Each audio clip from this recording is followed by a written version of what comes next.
Jurus dewa mabuk Presiden Donald Trump dalam kebijakan proteksionisme perdagangan akan berdampak kepada pertumbuhan ekonomi dunia. Bahkan untuk beberapa negara mungkin akan mengalami resesi, dan tidak tertutup kemungkinan akan membuat krisis multidimensi pada beberapa negara. Apabila tidak diantisipasi dengan baik, maka tidak tertutup kemungkinan akan terjadi kepada Indonesia seperti peristiwa tahun 1998. Fitch Ratings jauh sebelum tanggal 3 April 2025, yaitu pada tanggal 18 Maret 2025, telah memperkirakan kebijakan proteksionisme perdagangan oleh Trump dan dampaknya terhadap pertumbuhan perekonomian dunia.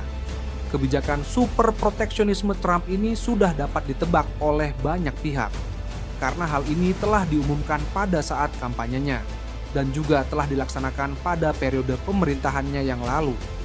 Hal ini dapat dibaca pada bukunya Victor Menaldo dan Nicholas Wittstock 2025 yang berjudul US Innovation Inequality and Trumpism.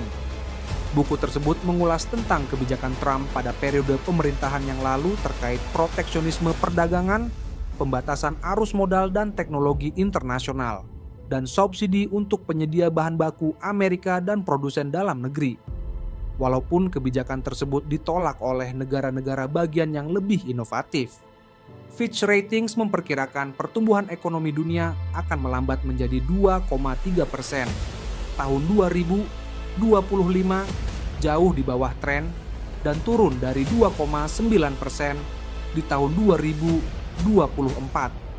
Pertumbuhan ekonomi akan tetap lemah pada tahun 2026, yaitu sebesar 2,3%, 2 cilik di Desetik Witsotka. Hal ini dikarenakan pertumbuhan ekonomi Amerika Serikat dan negara-negara maju yang merupakan penggerak ekonomi dunia, maupun negara berkembang mengalami perlambatan. Pertumbuhan ekonomi AILES tahun 2025 diperkirakan sebesar 1,7% dari perkiraan awal 2,1% dalam prospek ekonomi global. Global Economic Outlook GEO, Desember 2024.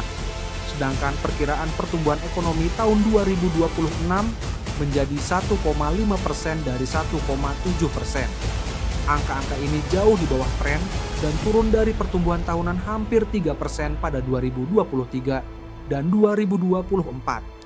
Perkiraan Fitch Ratings mungkin lebih tinggi dari yang akan terjadi pada tahun 2025 maupun 2026. Karena yang terkena tarif adalah hampir seluruh negara di dunia, kecuali yang sudah disebutkan di atas. Indonesia dikenai tarif yang besar, yaitu 32%. Tarif ini lebih tinggi dibandingkan dengan Malaysia, yang hanya sebesar 24%, Filipina 17%, apalagi Singapura yang hanya 10%. Namun tarif Indonesia lebih rendah jika dibandingkan dengan Thailand 36%, Vietnam 46%, Kamboja 49%, maupun mitra dagang utama Indonesia yaitu Cina sebesar 34%. Walaupun ada penundaan dalam pemberlakuan tarif selama 90 hari, namun perlu mengantisipasi dampak pengenaan tarif terhadap perekonomian Indonesia dan strategi untuk menghadapinya. Tulisan ini menguraikan dampak pengenaan tarif terhadap perekonomian Indonesia dan strategi untuk menghadapinya. Dampak terhadap Indonesia. Pengenaan tarif sebesar 32% terhadap Indonesia akan memberikan dampak langsung dan tidak langsung bagi perekonomian Indonesia. Hal ini karena Amerika Serikat merupakan mitra dagang utama Indonesia terbesar kedua setelah China. Dampak dari pengenaan tarif tersebut antara lain adalah penurunan nilai ekspor, perlambatan pertumbuhan ekonomi, PHK, resesi, penurunan nilai tukar rupiah, dan relokasi. Ekspor Indonesia ke AS mencapai 23,25 miliar dolar AS pada tahun 2023 atau sebesar 9,0% dari total ekspor Indonesia. Sedangkan total impor pada tahun yang sama mencapai 11,28 miliar dolar Amerika Serikat atau sebesar 5,1% dari total impor. Sehingga Indonesia mencapai surplus perdagangan sebesar 11,9 miliar dolar Amerika Serikat. Potensi kehilangan surplus perdagangan tersebut akan berpengaruh kepada cadangan devisa.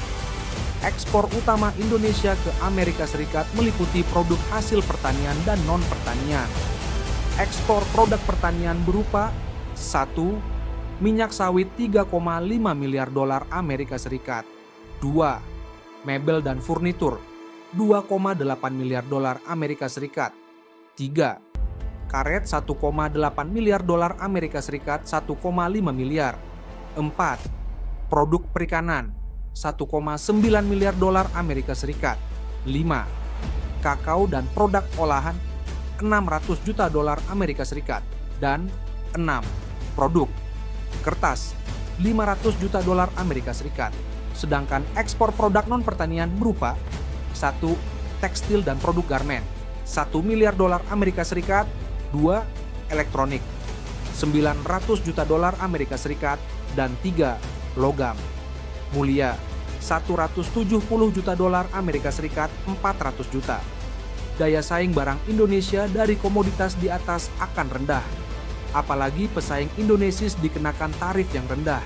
Sebagai contoh, minyak sawit akan menghadapi Malaysia yang hanya terkena tarif 24%, atau negara-negara penghasil minyak sawit dari Amerika Latin yang hanya dikenai tarif 10% seperti Kolombia dan Brazil. Demikian juga dengan karet dan kakao dan produk coklat akan menghadapi Malaysia, Ekuador 10%, Brazil, Ghana 10%, dan Pantai Gading 21%. Sedangkan untuk produk perikanan akan menghadapi Chile 10%, Filipina 17%, dan Norwegia 15%. Demikian juga dengan barang-barang non-pertanian akan menghadapi negara pesaing dengan produk sama, namun dengan tarif yang lebih rendah. Dampak yang mungkin terjadi dalam waktu dekat adalah penurunan nilai kurs rupiah yang dapat meningkatkan harga barang. Kedua hal ini dapat mendorong terjadinya inflasi. Dampak lanjutan dalam beberapa bulan ke depan apabila barang-barang yang seharusnya diekspor ke AS tapi tidak menemukan pasar baru, maka akan terjadi PHK besar-besaran, khususnya di industri tekstil yang daya saingnya terus menurun.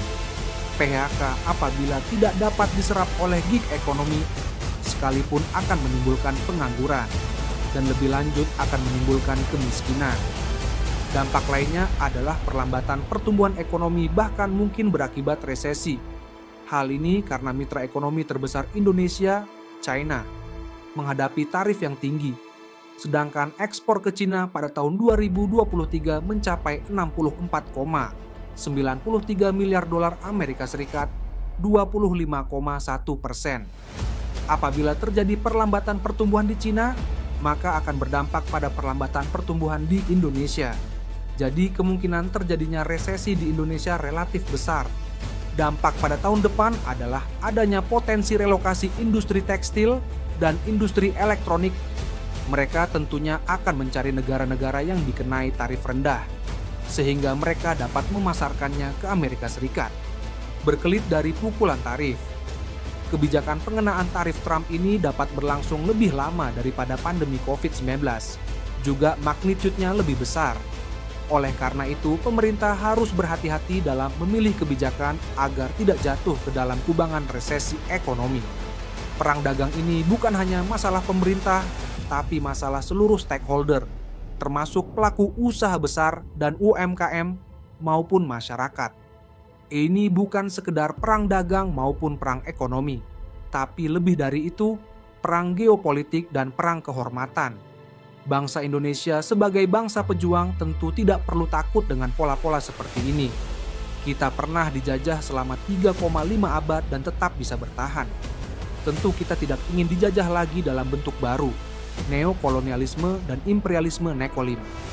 Kita perlu melawan dengan cara cerdas, seperti kata pepatah Jawa, menang tanpa ngasorake, menang tanpa mempermalukan lawan. Kita dapat memenangkan perang ini asalkan seluruh pihak di Indonesia bersatu, juga dengan negara-negara sahabat yang tidak mau lagi ada nekolim. Beberapa strategi untuk menghadapi perang dagang ini antara lain: 1. Memperluas pasar, khususnya dari negara-negara yang tergabung dalam BRICS. karena negara-negara utama BRICS seperti Brasil, Rusia, India, Cina, dan Afrika Selatan merupakan negara-negara dengan potensi pasar yang besar. 2. Meningkatkan pasar dalam negeri. Namun seperti yang sudah diuraikan di atas, bahwa tarif dapat menurunkan daya beli karena adanya PHK dan lain sebagainya. Oleh karena itu, pemerintah harus mampu menarik investor untuk melakukan investasi di bidang pangan, industrialisasi berbasis agromaritim, dan hilirisasi mineral dan migas. 3. Promosi investasi disertai dengan kebijakan drastis menurunkan ekonomi biaya tinggi melalui 1. Pemberantasan korupsi secara tuntas, biarpun konco dewe sekalipun. Untuk itu, DPR RI harus segera menetapkan UU perampasan aset. 2. Selain itu, perlu dilakukan penata kelolaan yang baik, good governance, dalam pengusahaan produk unggulan Indonesia dari mulai perizinan sampai ekspor. 3. Adanya kepastian hukum. Beberapa kasus hukum seperti hilang ditelan bumi dan tidak ada kepastiannya. Sebut saja kasus pagar laut dan 349 triliun di Kementerian Keuangan. Dan 4. Menghilangkan premanisme. 4. Peningkatan efisiensi. Efisiensi anggaran, APBN, APBD yang telah dilakukan oleh Presiden Prabowo perlu ditingkatkan karena kondisi yang tidak menentu. Termasuk penggabungan kembali kementerian, karena selama 6 bulan pemerintahan, beberapa para pembantu presiden ini belum memberikan unjuk kerja yang optimal. Dengan perampingan kabinet, diharapkan akan bergerak lebih lincah mengantisipasi perubahan yang cepat. Selain itu, menunjukkan bahwa presiden tanggap terhadap kondisi yang berubah sangat cepat dan memerlukan efisiensi yang tinggi. 5. Peningkatan sense of crisis, baik masyarakat, pelaku usaha, dan khususnya pemerintah. Para pejabat pusat dan daerah harus menunjukkan sense of crisis lebih tinggi, bukan malah sebaliknya. Jadi pejabat saat ini bukan untuk bergaya dan mendapatkan privilege, tapi harus dengan passion untuk mengabdi kepada rakyat dan negara. Dan 6. Seluruh stakeholder agar menjamin kondisi Indonesia aman dan stabil secara sosial, ekonomi, dan politik. Tak perlu ada ribut-ribut lagi. Utamakan dialog politik dengan baik dan santun, sesuai adat Indonesia. Beberapa strategi di atas diharapkan dapat menyelamatkan Indonesia dari kehancuran ekonomi. Sekali lagi, strategi ini akan berhasil jika dilakukan oleh seluruh stakeholder secara terpadu.